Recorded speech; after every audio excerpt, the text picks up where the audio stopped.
Сәлем достар, арнама қош келдіңіздер. Бүгін біз тағы да күлеміз, жылаймыз, қорқатын боламыз. Қысқасы қорқынышты мультиктер.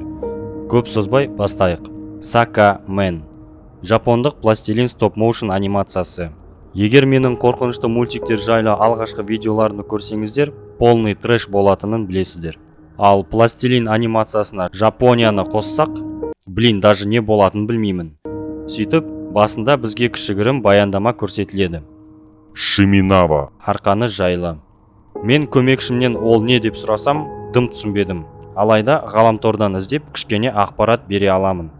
Қысқасы, Шиминава. арқаны қасиетті саналады. Ол күріш сабағынан жасалады. Мифология бойынша ол күннің жоқ болып кетуінен сақтап, және қараңғының жамандығынан қорғайды екен. Оны түрлі заттарға, ағаштарға, үйлерге іледі. Бұның бәрі не үшін айтып отырмын, білмеймін. Бірақ босқа емес деп ойлаймын. Давайте көрейік. Бастала сала бізге басты кейіпкерді көрсетеді. Ол жігіт келе жатқан біреудің басқан қадамын естиді. Киімінен пышақ алып, тастың артында тығылады. Неге екені әзірше түсініксіз, алайда мағына тез арада келеді. Ол жүгіріп, зияны жоқ бір монахқа секіреді, бірақ өзін жарақаттайды. Міне нағыз самурай. Монах қашайын десе, жігіт оны ұстап алып, жардан лақтырады. Жігіт бір сөмкені алып, кетіп қалады. Ары қарай аман қалған монахты көреміз. Әрине ол кек алады, тақиясы үшін. Түн батып, жігіт баласы бар әйелге келеді.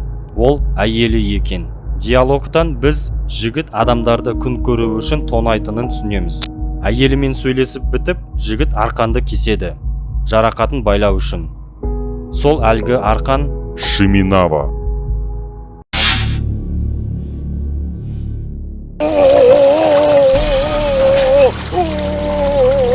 осындай пипецті Шиминава. ұстайды екен. 1-2 секундта жігіт үлкен бір хренге айналып, көмек сұрайды.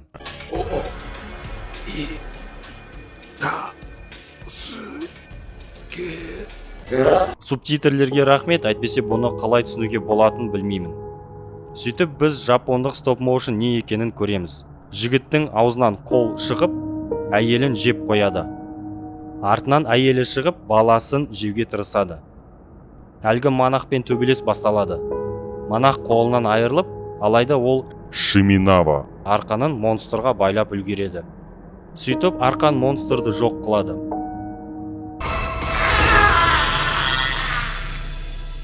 Негізі мен осыны хэппи энд деп аяқтаймын. Бірақ осы мультикке жазылған комменттерді оқысам, кейбіреулері жапондық. Балаға жаным ашиды, ата-анасы енді жоқ деп жазады. Қызық, осындай коммент жазатындар, ол ата-ана балаға не тәрбие беретін жайлы ойланады ма? Или оларға бәрі бір? И олар... Не мы такие. Жизнь такая.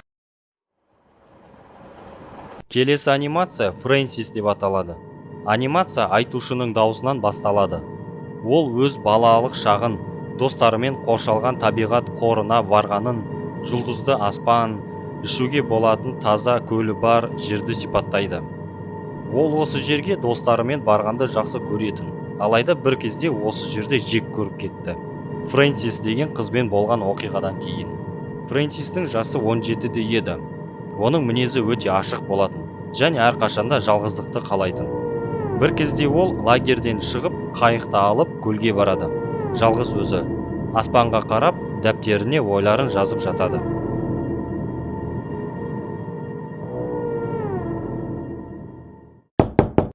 Біреу қайықты қағады. Фрэнсис шошып, жан-жағына қарайды. Алайда ешкімді көрмей, қайта жатады. Бірақ біраздан кейін тағы да тоқылдаған дауыс естиді. Бұл жолы дауыс қатты шығады. Қыз қатты қорқып, қайықтың жанын қарайды. Мүмкін бір балық шығар. Бірақ қандай балық қайталап соғады? Сөйтіп, дауыс тағы да естіледі, 3-ші рет. Әйтеуір, Фрэнсис кетуге шешім қабылдайды. Бірақ тым кеш. Қалай тырысса да қайық бір орында тұрады. Бір нәрсе ұстап тұрғандай. Ол жылап, айқайлап қалады. Ақыры ол таңның атуын күтіп, көмекке шақыруды көздейді. Бірақ күн шыққанда қайықта Фрэнсис болмайды. Оны ешкім көрмеген. Артынан ойлары салынған дәптері қалады. Және бір бетінде бірінші мен тоқылдаттым деген жазу тұрады. Иә, мультикті бір рет көрсек, жай ғана түнде қорқынышты болу үшін айтатын оқиға сияқты. Ал екінші рет көрсек, ұсақ нәрселерге мән береміз. Мысалы, басындағы айтушының тап-таза су деген сөзіне мән берсек, су монстры неге ашуланды деген сұрақ шығады. Өйткені Фрэнсис темекі қалдығын суға тастағаннан кейін дауыс пайда болды. Бірақ бұл не жануар және неге ол жаза алады? Әрине, бұл жай фантастика. Бірақ мен бір теорияға кезіктім. Ол жерде бұл жай метафора, ал көрсетілген оқиға ол ішіндегі санасы, депрессия немесе шизофренияға тап болған адам. Екеуі бір-біріне сәйкес келеді. Орман ол депрессия. Фрэнсис одан арылғысы келеді. Қайық өмірге деген құштарлық. Шам ол соңғы жарық сезім. Ал тоқылдақ дауыстар ол ішкі дауыстар. Фрэнсис бар күшімен депрессиядан кеткісі келеді, бірақ жалғыз көп қалса, бойын қорқыныш билейді. Су ескегі және шам жоғалғанда қыз беріледі. Ол хат жазады. Содан кейін оны ешкім ешқашан тірі көрмейді. Соңында айтушы Фрэнсистің дәптері ессіз жазбаға толы болғанын және соңғы бетінде жазу басқа біреудікі екенін айтады. Осы жерден қызда екіжүзділік болғанын білуге болады. Және басында айтушының сөзінде Фрэнсис ата-анасына ештеңе айтпай кеткені айтылады. Негізі осындай проблемалар көп балаларда кездеседі. Өзінің ішіндегіні ешкімге айта алмай, өмірде қоршаған ортадан алшақтайды. Бұл жай теория болса да, шындығы бар екен.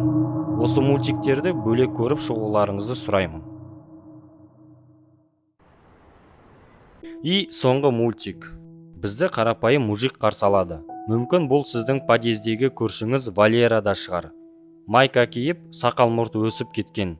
Денесін тердің иісі жұтқан. Валера қарапайым үйде, жалғыздықпен қарапайым өмір сүреді. Денесінде ірің пайда болады, ал үйінде ыдыс жуылмаған, өмірі бос өтіп жатады. Әйелі де жоқ, іріңді сығып алатын.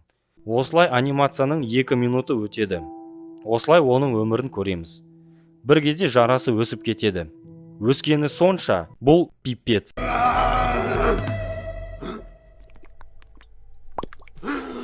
Бұндайды күтпедіңіздер. Иә, жарасы тірі жанға айналады. Неге екені, бірақ мультикте бұл екеуіне қызыға қарайсың. Екеуінің достығына өзіңдікінен де қатты алаңдайсың. Бізге екеуі қалай уақыт өткізетіндігін, Валераның қайғы мұның достық басқанын көрсетеді.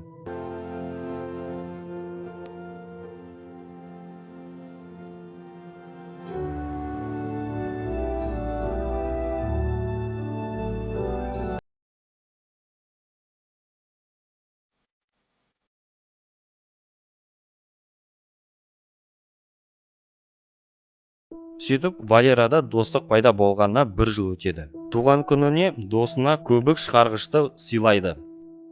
Оны терезеге үрлеп Иә, досы байқаусызда өліп кетеді. Қалай дегенмен де бұл өте аянышты анимация.